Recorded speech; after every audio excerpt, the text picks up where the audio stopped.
somewhere in between too fast and too slow. Noreen, right here, okay?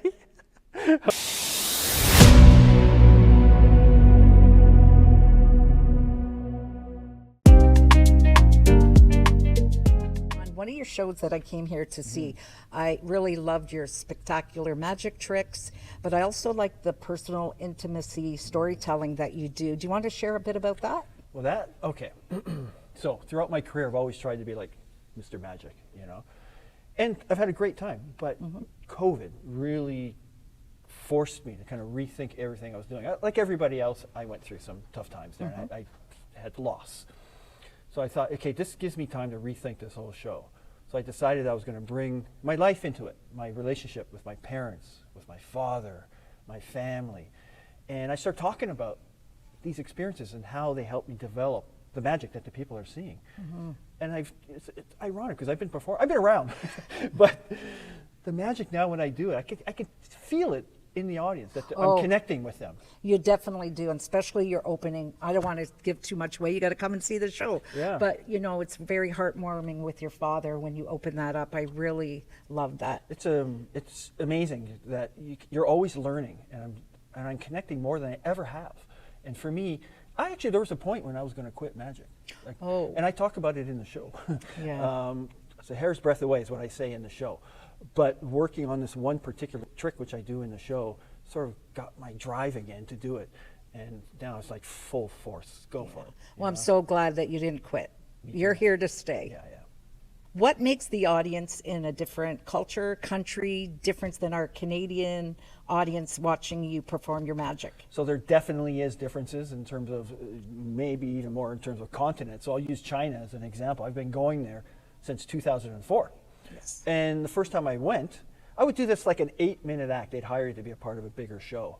And the first thing I learned is that at the end of your act, they'd applaud, but like, boom, it would stop 5 seconds later. So you'd be walking off and all you hear is your footsteps, clunk, clunk, clunk, walking off, right? So I learned, have walking off music because you want this loud thing.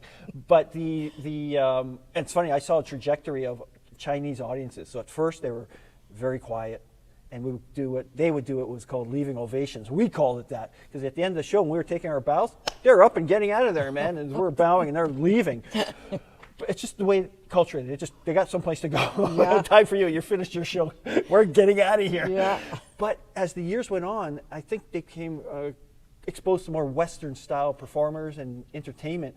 That changed, and now there's audiences are about the same now. But Canadian audiences tend to be a little bit more reserved, so you really have to pull it out of them in terms of getting applause. American audiences, a little bit louder. Quebec, fantastic. France, same thing. Really? Yeah. Oh, I would have thought Canadians would have been more receptive. But the one here that I saw was very interactive, like you have on the stage and involving the audience. And I thought it was. I have to work it though. So in other words, I know the things to pull out to draw the them applause. out. That's right. In particular, Oshawa, it's a great town. People love it. But they tend to be a little bit more reserved, so I just got to work it a little bit more. And you work it. I do. You work your magic. I'm working it, baby. You work it. When people leave these doors, what would you like impressed most upon their hearts about your magic show? Pure magic. I think I sort of alluded to it in our other part in that I want them to walk away saying, this is not a typical magic show. This is what he did. I've never seen this stuff before. That's what I've worked my whole career creating. And sometimes I feel a little bit more frustrated that not more people get to see these ideas and see the things that have taken years to cultivate and get in front of an audience. So I want them talking about the show. I don't want them just to move on. Sometimes you go see a movie, and when the movie's over, that's it, it's done. Some movies you still talk about afterwards. Yes. And that's what I want with my show. And your show definitely does give people something to talk about. Cool. Are any of your audience members personally that you know of or have heard about that you have influenced them now? It's funny you say that because in my show, my male assistant, his name is Matthew Moreau. Excellent performer, especially close-up. So we met, it's a strange story, but I met him through my welder who was welding some of my magic for me. And one day he said, I have this young guy who I work with who's into magic. You're looking for somebody to sort of either mentor or to be a part of your show? I said, actually I am. So he hooked us up, we met, and when we started talking, I realized that he saw my show when he was a very young boy, And that was one of the reasons why, not the reason, but one of the reasons why he got into magic. And so there's this thing that's kind of full circle. Now he's in my show, and he's an excellent assistant, as I said, a great magician. But you don't realize sometimes when the effect you have on people. I get that even in China, believe it or not, because I've been there so much. I get these emails once in a while. I saw you perform on this TV show or whatever. And you remember, gosh, there's a whole group of people they've seen me, and I've influenced, but I have no idea until they reach out. Yeah. And Matthew's a perfect example of that. That is such a cool story. Yeah. Yeah, thank you for sharing that. Okay, Noreen, actually, I'm going to use this right here. So excuse me for a second. I'm going to put this so that we can see it. Inside this bag, you're not going to believe me, but trust me. Okay. Do you trust me? I trust you. Finally, somebody. Okay. Inside this bag is a cat. Okay. You don't believe me, but I'm going to show you in a second. Also inside this bag is a deck of cards. So what's a magician without a deck of cards, right?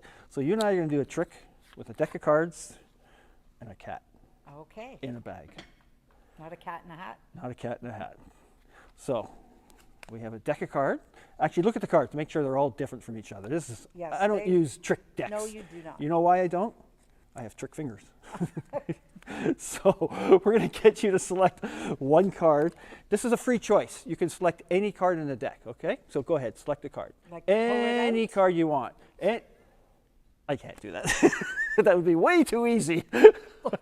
So we're going to make this a free choice. Okay. I mean, that's nice that you would have taken the card I was trying to force on you, but we'll make it a real. I can't believe she actually went for it. Okay, you'd be so easy. Okay, so we're going to do it this way. I'm going to riffle through the cards, okay? Just like that. At some point, you're going to say stop. Okay, so let's practice. Say stop. Stop. Wow, you sound like you've said that a few times. Once or okay. twice. Okay, I'm going to riffle through the cards. Are you ready? Stop. You have That to was be too faster. fast. Sorry. Sound like you've heard that too. Oh no. Okay. Oh no. Okay. Yeah. Okay. So you have to be really fast. Okay. I go. Okay. Ready? Set. Go. Stop. Okay. I didn't start yet. Somewhere in between too fast and too slow. Noreen, right here. Okay. Okay. This is your last Okay, chance. my last You ready? Stop. Very good, very good. Take the card you stopped me at, look at it, show it to the camera. Okay. You got it? Yep. Okay, so you're going to put it somewhere in the deck, like this way. I had one person put it the other way, like, okay, that's not going to be hard to find. Okay, so your card actually truly is inside here, okay? So remember I mentioned earlier there's a cat inside this Yes, bag? you did. It's a very magical cat. It's going to find your card.